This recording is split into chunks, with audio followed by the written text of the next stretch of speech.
Hi friends, welcome to chocolate candy page. আমাদের বাড়িতে আজকে আমার ভাগ্নি আর ভাগ্নি জামাই এসেছিলো, ওদের নতুন বিয়ে হয়েছে। তো ক্যান্ডু বাবুকে একটু আদর করছিল, সেইটা দেখে চকলেট একদম চিৎকার শুরু করেছে যে ক্যান্ডুকে কেন আদর করা হচ্ছে।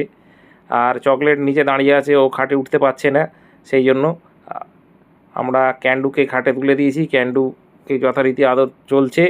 আর চকলেট এখান দিয়ে অবজেকশান জানাচ্ছে যে আমাকে খাটে তোলা হোক, আমাকেই বা কেন আদর করা হবে না। আর সেই কারণে আমরা ক্যান্ডুকে সরিয়ে আবার চকলেটকে খাটে তুলি এবং চকলেটের দেখুন যথারীতি গুছিয়ে আদর চলছে নতুন দিদিভাই জামাইবাবুর কাছে। ও গুছিয়ে আদর খেয়ে যাচ্ছে। ক্যান্ডুকে সাইড করে দেওয়া হয়েছে, ক্যান্ডু আমার কোলে চুপচাপ বসে আছে।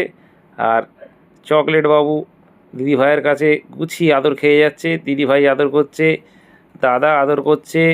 তো সবাই মিলে এখন চকলেটকে একদম চটকে মটকে ওকে আলু ভাতে করে দেওয়া হচ্ছে। জামাইবাবু পাশে পাশে দেখছে যে কি হচ্ছে। ও নির্বিকার, ওকে সবাই মিলে আদর করা হোক, এইটাই সব সময় ও চায়। আর ক্যান্ডুকে যেন আদর করা না হোক, ক্যান্ডু যেন চুপচাপ সাইডে বসে থাকে। ও ক্যান্ডিকে কোনো মতেই কারোর কাছে আদর খেতে দেয় না, চায় আমাকেই সবাই আদর করুক, এতটাই হিংসুটে। এবার দাদাভাই ওই জন্য কী করেছে, ওর পেটের ওপর শুয়ে পড়েছে, বলেছে নে তুইও শুয়ে থাক আমিও শুয়ে থাকি দিদিভাইয়ের কাছে। তো সবাই মিলে এখন শুয়ে আদর যত্ন চলছে।